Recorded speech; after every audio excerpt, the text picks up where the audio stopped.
Quiero repetir estas palabras del apóstol Pablo. Mi ardiente anhelo y esperanza es que en nada seré avergonzado. En nada seré avergonzado. Sino que con toda libertad, ya sea que yo viva o muera, ahora como siempre Cristo será exaltado en mi cuerpo, porque para mí el vivir es Cristo y el morir es ganancia. Después de eso, casi al final del capítulo, insiste de esta manera: pase lo que pase, compórtense de una manera digna del Evangelio de Cristo. Compórtense de una manera digna del Evangelio de Cristo. En nada seré avergonzado. Hermanos, qué tan sorprendente pudiera parecer a nuestra vista que una carta como esta del apóstol Pablo, escrita desde la prisión para alentar y consolar a una iglesia que está preocupada por él y que envió ofrendas y envió a alguien llevando las ofrendas para que se quedara con él, a cuidar de él, a apoyarlo, a velar por su bienestar. Esta carta, en realidad, con un énfasis de gozo, de esperanza, de anhelo de reencuentro, porque lo dice, comienza a hablar de que a lo mejor se va a morir. O sea, ¿en dónde está la esperanza? ¿En dónde está lo que nosotros hoy día pudiéramos llamar el optimismo? Comienza a hablar de la incertidumbre en que se encuentra, porque dice, a lo mejor me muero, a lo mejor no, pero de todas maneras, pase lo que pase, Cristo será glorificado. Tal vez muchos de nosotros, si estuviésemos leyendo esta carta y estuviésemos siendo los destinatarios de primera mano del apóstol Pablo, diríamos, perdóneme Pablo, pero, no entiendo su punto. ¿Cómo le da lo mismo? ¿Que no sabe qué escoger entre la vida y la muerte? Sorry, pero mi idea no es la misma. Yo creo que tengo que vivir y todavía me falta mucho por disfrutar. Tengo un proyecto de vida, en realidad estoy entusiasmado, quiero ser optimista, voy a salir de esto, me quiero levantar, quiero ser libre, quiero seguir adelante. Hay muchas cosas por hacer.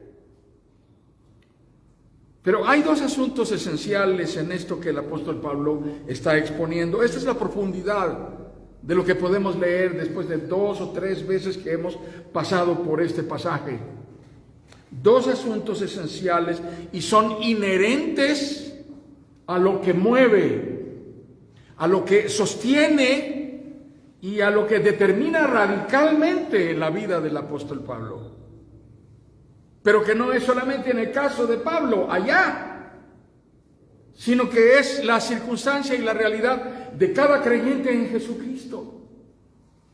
Y estos dos grandes asuntos esenciales que determinan, que mueven, que sostienen radicalmente la vida de Pablo son identidad y dignidad. Identidad y dignidad. ¿Qué implica eso? ¿De qué se trata? A veces son cosas no fáciles de entender de primera mano. Identidad es el significado, el sentido o propósito de nuestra vida en Cristo. Esto es nuestra identidad, lo que somos. Así que ser cristiano no es cumplir con un proyecto de vida, ser cristiano no es tener un plan, metas, cosas que quiero lograr, espíritu de superación, anhelos, sueños, expectativas. No, ser cristiano es tener a Cristo en el centro de mi vida,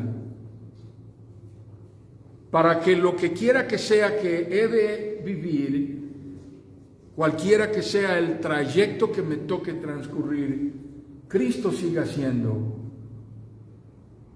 la definición de lo que yo soy. No soy yo, es Cristo viviendo en mí. Esto es el sentido de la identidad. Y el segundo aspecto, el segundo gran asunto que Pablo está planteando aquí es la naturaleza de nuestra dignidad de hijos de Dios. El honroso privilegio de haber creído en Jesucristo y ser discípulos de Jesús. La honorable realidad de vivir vidas rendidas a Cristo como Señor y Salvador. ¿Puede esto cobrar sentido en nuestra mente? Tal vez nos ayudaría a recordar cuando comenzamos a percibir que nuestra identidad y nuestra dignidad estaba siendo agredida y entonces reaccionamos. Identificar cuando nuestra dignidad está siendo agredida y cuando nuestra identidad está bajo ataque. ¿Cuándo sucedió esto por primera vez? Posiblemente uno de los primeros momentos, y quiero hablarles a los más pequeños que están aquí, en que podemos reconocer esto, que nuestra dignidad y nuestra identidad está siendo agredida, es cuando siendo niños en la escuela, la primaria, de pronto aparece un provocador. Ustedes saben quiénes son los provocadores en la escuela. Espero que aquí no tengamos ningún provocador, pero suele haber en los grupos provocadores. Y entonces tú estás allí sentado en ese mismo grupo y ese provocador comienza por menospreciar quiénes somos nosotros, quién es nuestra familia. Pretende humillarnos, pretende exhibirnos delante de los demás como inferiores a él y a los demás. ¿Cómo se siente que alguien te diga, en la casa de este todos son piojosos? ¿Qué está diciendo? ¿Cómo reaccionas a eso? Alguien que dice que tus padres compran la ropa que te pones en un bazar barato. Eso es humillante, eso es ofensivo, ¿es cierto? A este no lo baña su mamá, apesta. ¿Cómo tomas eso? ¿Te ríes junto con los demás para tragar camote y decir, está bien, no pasa nada? O ante la agresión de un provocador, el tono va creciendo. Un día dirá que eres cobarde y que no eres capaz de liarte a golpes con él. En otro momento comenzará a filtrar cosas más humillantes y más ofensivas, hablando de tu mamá, Y hermanos, en nuestra cultura la mamá es muy importante, ¿no es cierto? Así que estas ofensas, ¿cómo sobreponernos a ellas sin sentir que por dentro nos está hirviendo la sangre, ¿no es cierto? Sin sentir que estamos a punto de explotar. Y a lo mejor si eres un niño cristiano, ¿qué haces, Edgar? ¿Qué haces, Dante? Oras pidiéndole a Dios, no que le calle la boca, sino que te dé la oportunidad de romperle la cara. Bueno, eso tendría sentido, porque eso es el primer impulso que nace en nosotros. Le voy a demostrar a quiénes somos nosotros y no voy a permitir que ofenda a mi mamá, que ofenda a mi familia, que ande diciendo esas cosas de nosotros. Bien, a lo largo del ministerio me ha tocado descubrir ideas desviadas que están presentes entre nosotros y no parecen extrañarnos demasiado. Existe una manera de ser cristiano que yo la identificaría como la ley del altar. Ahora que acabamos de terminar de leer el libro de Levítico, no me refiero a ninguna ley del Levítico. Me refiero a una ley del altar que es muy mexicana. Las abuelas lo repetían frecuentemente, decían, ni tanto que queme al santo, ni tanto que no lo alumbre. Eso quiere decir, no le pongas muchas ganas, llévatelo leve, tranquilo, que te dure, ¿verdad? Pero ser cristiano bajo la ley del altar significa mediocridad.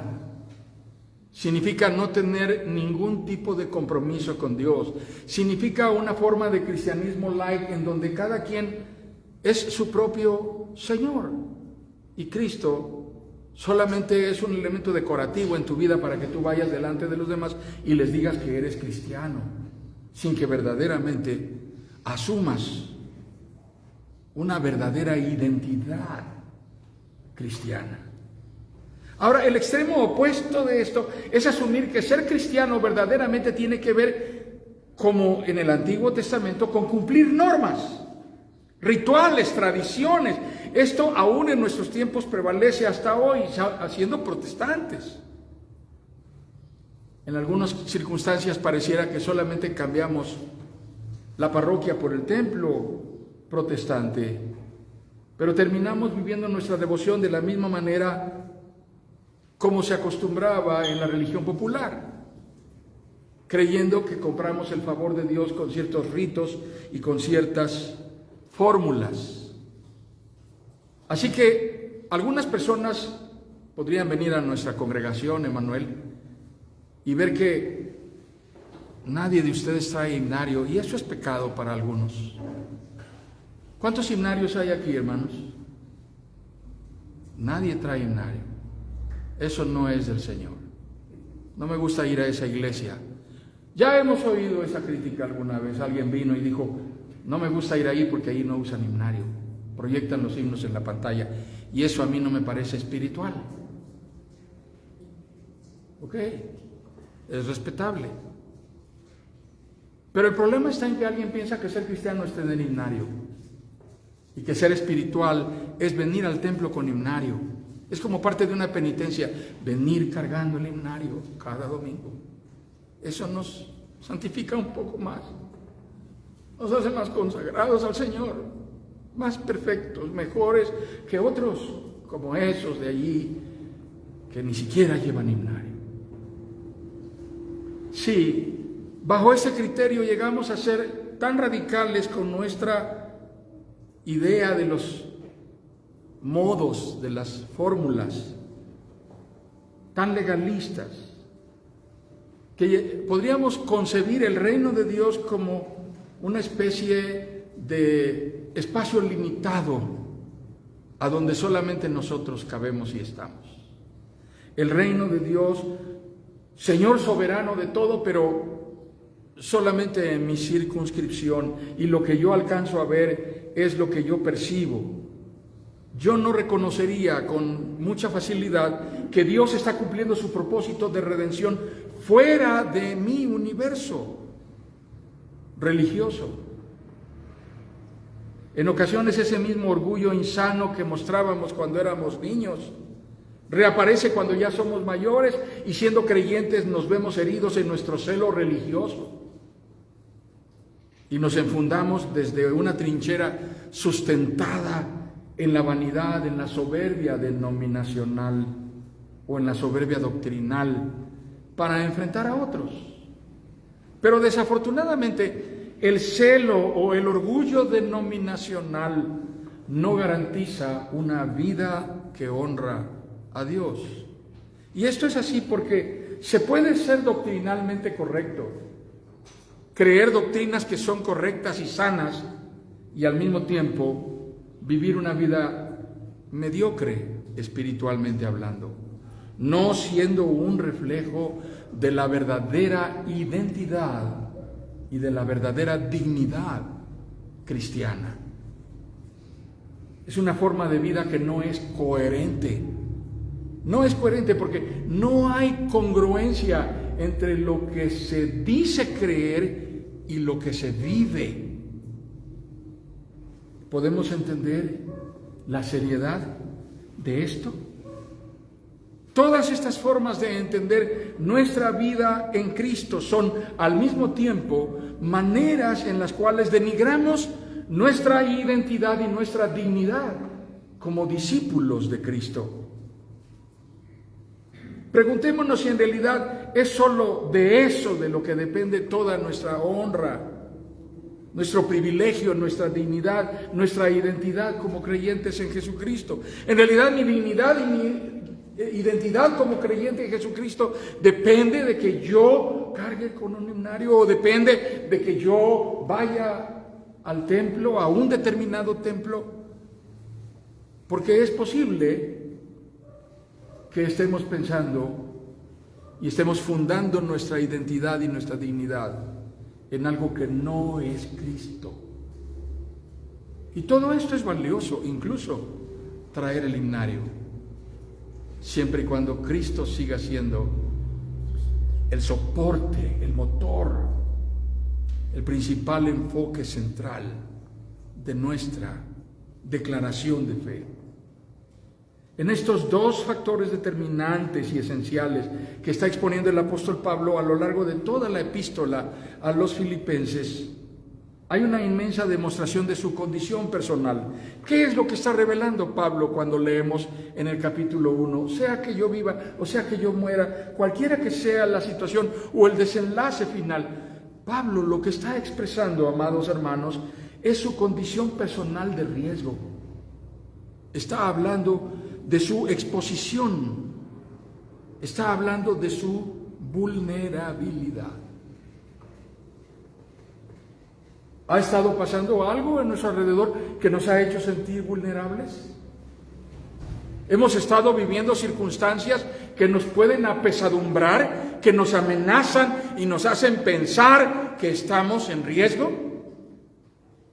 Sí, hermanos, todos. Es posible que incluso algunos de nosotros hemos temido que quizá hasta aquí hemos llegado. Es probable. Así que en realidad sí tiene sentido, porque esto define cuánto de nuestro estilo de vida está tan enfocado en nosotros mismos que nos impide vivir enfocados en la verdadera fuente de nuestra vida, que es Cristo Jesús. La verdadera fuente de nuestra vida es Cristo. Claro, nos gusta que las cosas funcionen bien. Nos gusta sentirnos sanos.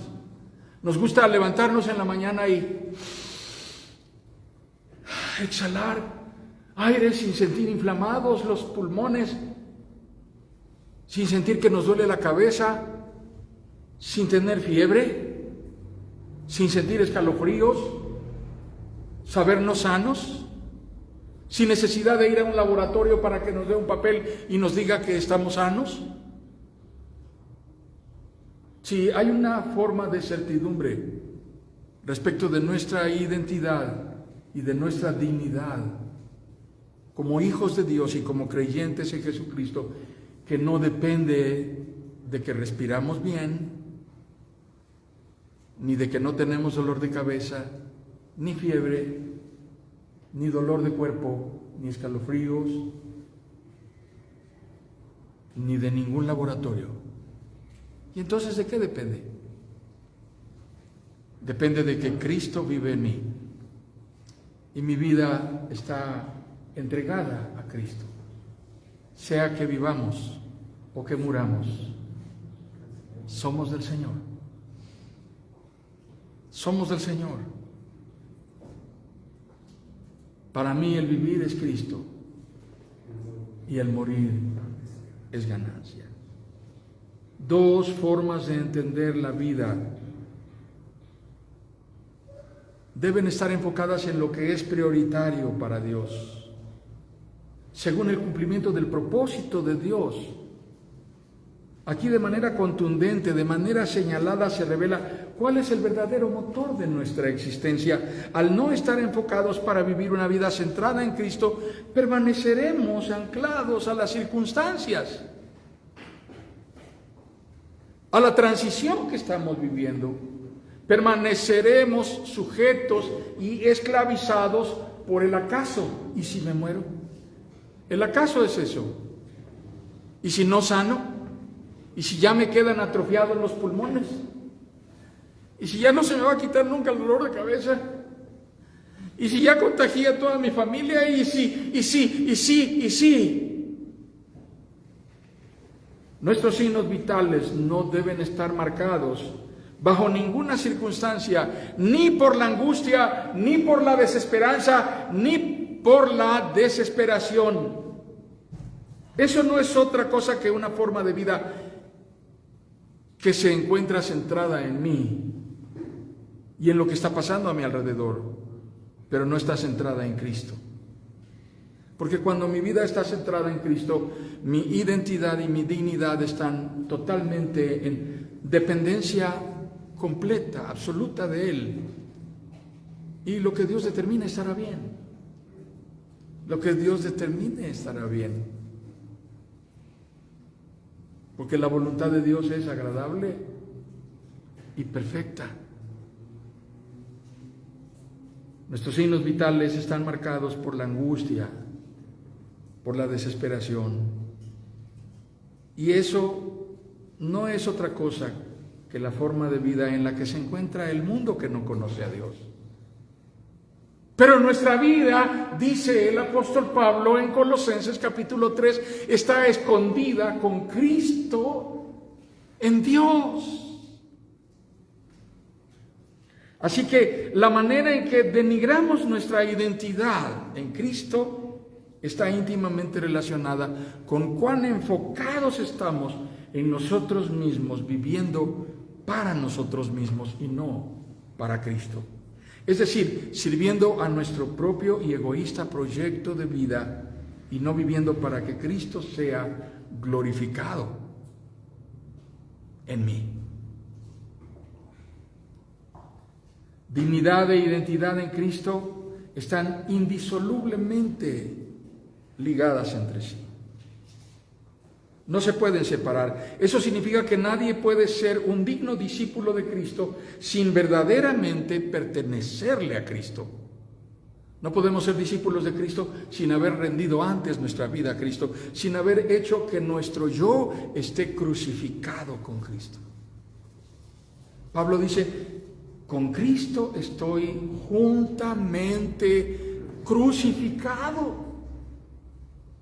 Ya no vivo yo. Cristo vive en mí. Lo que ahora vivo en la carne, lo vivo en la fe del Hijo de Dios, quien me amó y se entregó a sí mismo por mí. Después de encontrarse en esa circunstancia de absoluta rendición, cada creyente en Jesucristo, después de encontrarse en esa condición de absoluta entrega, considerarse y verse a sí mismo como muy bendecido, grandemente privilegiado, inmensa e inmerecidamente honrado de poder seguir a Jesús y poder llamar Padre al Dios glorioso, soberano, que lo ha hecho propio, cercano, íntimo, en su mesa, en su casa. Entonces podemos definir y saber lo que es identidad y dignidad en Cristo. No es cosa menor, hermanos. Es algo que tiene tal significado y profundidad. Dignidad es sentido de honor, sentido de honra respecto de algo que somos o que poseemos. Algo que nos importa y que estamos dispuestos a resguardar y proteger delante de los demás. Identidad es el conjunto de rasgos característicos de nuestro modo de ser que están íntimamente vinculados con nuestro carácter, con nuestra personalidad, temperamento y conducta, que están sometidos al señorío de Jesucristo. Porque no nos ha dado Dios espíritu de cobardía, sino de poder, de amor y de dominio propio. Preguntémonos entonces, ¿cuánta influencia ejerce Jesús en mi vida? Hablo de cada una de esas áreas y rasgos de nuestro yo. A veces cuesta un poquito de trabajo entender, no para todos quizá, pero sí para algunos, y particularmente en cierto momento de la vida. Cuando alguien en casa viene y dice, mamá, va a haber una tardeada. Bueno, ya pasaron de moda las tardeadas, ¿cómo se llaman ahora? Antes eran tardeadas y después de las tardeadas creo que evolucionaron a las pijamadas. Supe que algunas pijamadas se complicaron porque se volvían despijamadas. Era difícil, ¿no? O sea, ya no había certidumbre para nadie, así que en esa etapa una madre o un padre levantaba la ceja y se quedaba mirando a su hijo y decía, no me late. Y entonces comenzaba todo un proceso que a veces duraba semanas, ¿verdad? Ándale, mamá. Al día siguiente vuelve a la carga. Ya los últimos días, pero ¿por qué no, mamá? Ándale, dime. Es que no, o sea, todo está bien, vamos a hacer. Todos van a ir. Nada más voy a faltar yo.